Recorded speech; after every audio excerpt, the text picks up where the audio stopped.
Hello student, स्वागत है आपका डीएलएड सेकंड सेमेस्टर की एक और क्लास में। तो आज से हमने चैप्टर नंबर 3 स्टार्ट कर दिया है, संख्याओं की अवधारणा। तो ये इसकी पहली क्लास है। तो पहली क्लास में हम पढ़ने वाले हैं संख्याओं के बारे में। संख्याएं कौन कौन सी होती हैं और कितने प्रकार होते हैं इसके। पहले हम पढ़ते हैं संख्याएं जो है वो किस तरह की होती है, परिचय। तो ये 3 तरह की होती है, देवनागरी, अंतरराष्ट्रीय और रोमन। ठीक है, 1 से लेकर जो गिनती होती है ना 10 तक, वो लिखने की। तो देवनागरी कौन कौन सी होती है? देवनागरी ये होती है एक दो जो पुरानी हिंदी गिनतियां होती थी। ठीक है, पुरानी गिनतियां जो अब से लगभग 15 साल पहले, 15-16 साल पहले जो किताबें छपती थी उसमें ऐसी गिनती हुआ करती थी। तो अंतरराष्ट्रीय कैसी होती है? अंतरराष्ट्रीय मतलब जो आजकल आप कॉपी आप बुक में पढ़ते हो, ये वाली होती है 1 2 3 4 5 6 7 8 9, ये अंतरराष्ट्रीय होती है।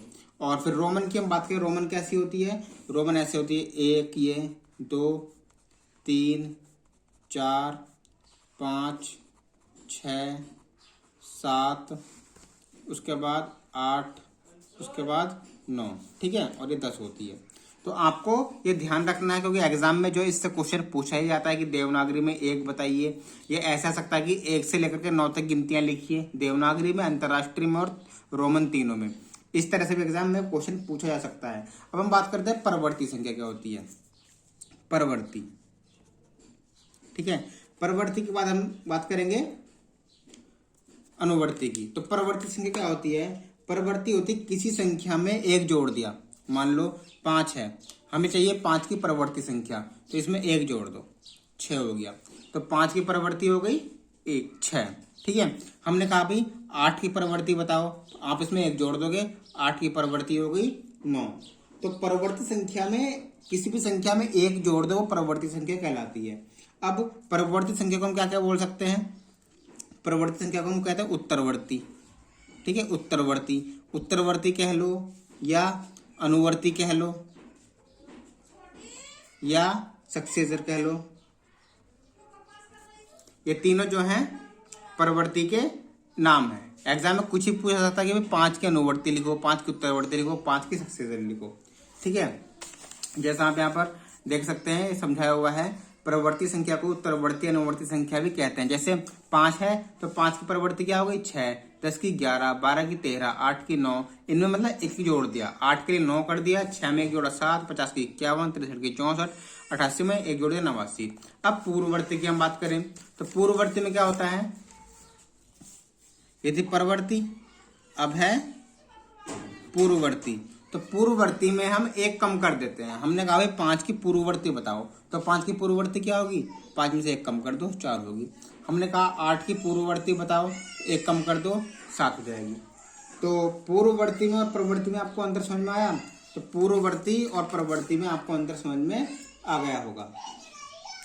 परवर्ती का मतलब 1 प्लस करना है और पूर्ववर्ती का मतलब 1 कम करना है। ये इसका छोटा सा मतलब है। अब संख्याओं के प्रकार की हम बात करते हैं। ये सब एग्जाम के लिए इंपोर्टेंट है और टेट सुपर टेट के लिए भी। संख्याओं के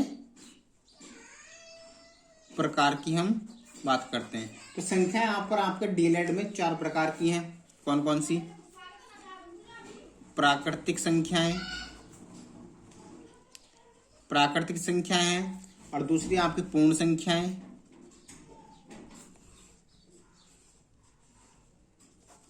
तीसरा प्रकार है संख्याओं का आपका पूर्णांक, और चौथा है परिमेय। अब इनको हम डिटेल वाइज पढ़ते हैं। प्राकृतिक संख्या कौन कौन सी होती है? प्राकृतिक को तो पहले इंग्लिश में लिख देते हैं। ठीक है, इंग्लिश जानना के लिए बहुत जरूरी है। Natural numbers. ठीक है, पूर्ण संख्या को हम कहते हैं होल नंबर, पूर्णांक को हम कहते हैं इंटीजर्स, और परिमेय को हम कहते हैं रेशनल नंबर। ठीक है, तो सबसे पहले हम प्राकृतिक संख्याएं के बारे में जानते हैं। तो प्राकृतिक संख्याएं कौन कौन सी होती है? देखिए, पहला प्राकृतिक। तो प्राकृतिक का आपके जो है इसको देखकर ही आपके समझ में आ रहा होगा। प्राकृतिक मतलब प्रकृति, जो खुद से निकले। भाई आप किसी से भी पूछ लो भाई गिनती सुनाओ, तो वो कहां से शुरू करेगा? 1 से शुरू करेगा, सीधी सी बात है। 1 2 3 4 5, तो यही हमारे प्राकृत है, जो खुद से निकले, प्राकृतिक रूप से निकले। 1 2 3 4 से लेकर के अनंत तक जो है प्राकृतिक संख्या है। दूसरा पूर्ण संख्याएं, पूर्ण संख्याएं हैं। अब इसमें जीरो की कमी, इसमें जीरो नहीं है, तो पूर्ण संख्या कौन सी होती है? प्राकृतिक संख्या में जीरो और जोड़ दो, 0 1 2 3 4, ये हो गई हमारी पूर्ण संख्याएं। ठीक है, तो ये हमारी पूर्ण संख्याएं हो गई। पूर्ण संख्याओं को हम W से प्रदर्शित करते हैं, होल नंबर, WHOLE, और प्राकृतिक को हम N से करते हैं, NATURAL, नेचुरल नंबर्स। तो अब प्राकृतिक संख्याओं का संख्या रेखा पर प्रदर्शन भी आता है।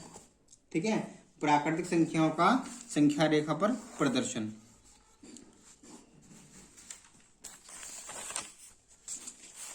देखिए, प्राकृतिक संख्याओं का संख्या रेखा पर प्रदर्शन, ये संख्या रेखा है। ठीक है, यहाँ पर दर्शाई हुई है 1 2 3 4 5 6 7 8, कैसे दर्शानी है? देखिए, मान लो कोई ये संख्या रेखा, संख्या रेखा है 1 2 3 4 5 6 7, तो 1 2 3 4 5 6 7, तो यह हमारे प्राकृतिक संख्याओं की क्या है?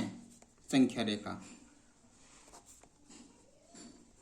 ठीक है, अब पूर्ण संख्याओं की संख्या रेखा, पूर्ण संख्याओं की संख्या रेखा हम बात करते हैं।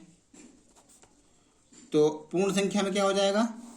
1 2 3 4 5, 1 2 3 4 5, ये है प्राकृतिक। अब पूर्ण के लिए जीरो और जुड़ जाता है, क्योंकि अभी आपने पढ़ा ना पूर्ण संख्या में जीरो भी आता है, तो इसलिए संख्या रेखा में जीरो और जुड़ गया, तो ये हो गया हमारा पूर्ण संख्याओं की संख्या रेखा। अब हम बात करते हैं जीरो के जो बाईं तरफ है, जीरो के बाईं तरफ कोई भी पूर्ण संख्या नहीं होती, क्योंकि जीरो से इधर ही चलती है। अब क्रमागत पूर्ण संख्याएं की हम बात करते हैं। क्रमागत पूर्ण संख्याएं क्या होती हैं? क्रमागत पूर्ण संख्याएं, क्रमागत का मतलब क्या होता है? क्रम से। क्या होता है? क्रम से। जैसे 2 3 4, ये क्या है? क्रमागत है, मतलब बीच में कुछ भी छूटना नहीं चाहिए, पूर्ण संख्याएं हो। इन्हें 2 के बाद 2.5 लिख दे, 2.5 2 3 4। और इनकी एक विशेषता होती है, क्या होती है इनकी विशेषता? जो पहली और तीसरी संख्या होती है, पहली और तीसरी संख्या, उनके योग का आधा बीच वाली संख्या होती है। कैसे? पहली 2, तीसरी 4, इनका योग का आधा, 2 और 4 6/2, 2 3 6, देखिए 3 आ गई, ये है 3। ये इसकी विशेषता होती है। अब हम बात करते हैं पूर्णांक संख्याओं की, ये मोस्ट इंपोर्टेंट है। पूर्णांक संख्याएं, तो पूर्णांक संख्याएं में हमारे पास क्या है? अभी तक हमने पढ़ा 1 2 3 4, अब हमें पढ़ना है -1 -2 -3 -4। तो इसमें पूर्णांक क्या होते हैं? धन पूर्णांक, धन मतलब प्लस का, तो प्लस का 1, प्लस का 2, प्लस का 3, प्लस का 4, ऐसे चलते रहते हैं। फिर दूसरी बात आती है ऋण पूर्णांक, ऋण मतलब माइनस का, -1 -2 -3 -4। ठीक है, अब इसको संख्या रेखा पर हम कैसे प्रदर्शित करेंगे? संख्या रेखा पर इसको कैसे प्रदर्शित करेंगे? अभी तक आपने क्या पढ़ा? 0 1 2 3 4 5। अब कैसे पढ़ेंगे? 0 से इधर होती है, माइनस में होती है, -1 -2 -3 -4 -5। 0 से इधर जो है वो माइनस में होती है, और 0 से राइट साइड में प्लस में, लेफ्ट साइड में माइनस में। तो ये हमारे हैं इधर वाले धन पूर्णांक, और इधर वाले हैं ऋण पूर्णांक। ठीक है, इस तरह से आपको ये समझना है। इसमें एक बात और होती है, इसमें जोड़ना और घटाना। जैसे 2 है भाई, 3 है -2 है भाई, सीधी सी बात, 3 में से 2 घटाना है, अभी तक आप घटाते आए हो, 3 में से 2 गया 1। अब -2 -3 + 2, ठीक है, -3 + 2। इसमें क्या होता है? घटाते हैं, एक माइनस का हो एक प्लस का होगा तो घट जाएगा, 3 में से 2 गया 1 बचेगा। अब निशान भी यहाँ पर आएगा, किसका? जो बड़ा होगा। कौन बड़ा है यहाँ पर? 3 बड़ा है, 2 बड़ा है? 3 बड़ा है, 3 का निशान आएगा, 3 माइनस का निशान तो यहाँ पर भी आया है, क्योंकि ये 3 बड़ा है प्लस का, तो प्लस का निशान हम शुरू में लगाते नहीं है, इसलिए वहां पर प्लस नहीं लगाया, माइनस का हम लगाते हैं। तो पूर्णांकों पर संख्या रेखा का निरूपण हो गया, मैंने आपको समझा दिया। उसके बाद हम बात करते हैं, ये मैंने आपको समझा दिया। अब हम बात करते हैं परिमेय संख्याओं की। परिमेय संख्या क्या होती है? Rational number.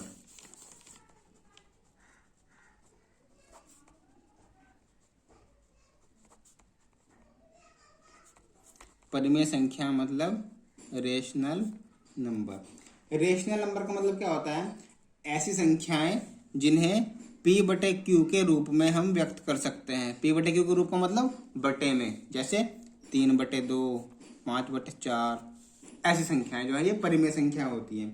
लेकिन एक शर्त होनी चाहिए, q की जगह 0 ना हो, बटे में 0 ना हो। q बराबर नहीं होना चाहिए 0 के, मतलब बटे में 0 नहीं होना चाहिए, तो वो हमारी परिमेय संख्या हो जाएगी। अब परिमेय संख्या को हम जो है संख्या रेखा पर रख के कैसे निरूपित करते हैं?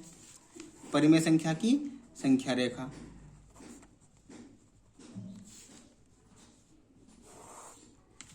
यहाँ पर क्या होगा? 0 होगा।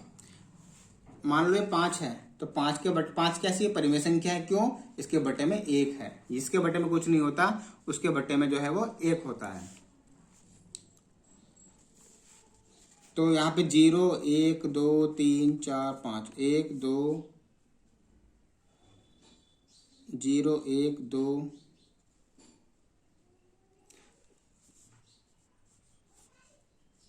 1, 2, 3, ये मान लीजिए 0, 1, 2, 3। तो इसके बटे में क्या है? 1/3। इसके 3 हिस्से करेंगे, 1/3। 1 के तीसरा हिस्सा, 1 के 2 हिस्से करेंगे, 1/2। ये यहाँ पर, ये यहाँ पर। तो परिमेय संख्या का मतलब बटे में भी आ सकता है। ठीक है, इधर माइनस में लिख देंगे, -1, -2, -3। तो ये हो गई हमारी परिमेय संख्याएं। अब बात करते हैं छोटा बड़ा, ये स्मॉलर ग्रेटर। कौन सा बड़ा है, कौन सा छोटा है? इस तरह के सवाल बनेंगे। 5 -3, -3, -5, 6 -7, -8, -9। इसमें हमें छोटा का निशान और बड़ा का निशान लगाना है। आपको पता है ना छोटा और बड़ा निशान कौन से होते हैं? ये होता है छोटा, ठीक है, जो यहाँ पर बंद होता है, नुक लगी होती है ना, छोटा। और ये खुला वाला ये बड़े की ओर लगता है। अब आपने संख्या रेखा पढ़ी 0 से इधर जितने भी होंगे वो बढ़ते जाएंगे, इधर घटते जाएंगे। ये सबसे बड़ा होगा, ये सबसे छोटा होगा। इधर 0 छोटा, उससे छोटा, उससे छोटा, सबसे छोटा। 0 बड़ा, उससे बड़ा, उससे बड़ा, सबसे बड़ा। ठीक है, तो यहाँ पर 5 और -3 में कौन सा बड़ा है? एक बात याद रखना, जब तुलना की जाए, एक माइनस का हो और एक प्लस का हो, तो जो प्लस वाला होता है वो बड़ा होता है, चाहे माइनस वाला कितना ही बड़ा हो। चाहे माइनस का यहाँ पर 350 है, ये छोटा होगा। माइनस वाला हमेशा छोटा होता है और प्लस वाला हमेशा बड़ा होता है। तो ये बड़ा है, इसके तरफ लग जाएगा। अब जब दोनों माइनस के हों, दोनों माइनस के यहाँ से आप चलोगे 0, 1, 2, 3, 4, 5। तो पहले कौन सा आया? पहले जो आया वो 3 आया। पहले कौन सा आया? 3 आया ना। तो जो पहले आएगा यहाँ पे इधर वो बड़ा होगा।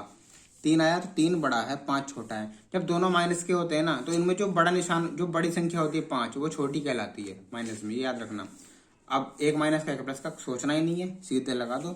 6 बड़ा है, माइनस का छोटा है। एक माइनस का है, एक दोनों माइनस के हैं, तो जो छोटा है इसमें उसको बड़ा मान लेंगे हम। छोटा 8 है, लेकिन ये बड़ा माना जाएगा क्योंकि ये माइनस में है। तो इस तरह से जो है आपका ये हो गया। तो हम बात करते हैं अपरिमेय संख्याओं की।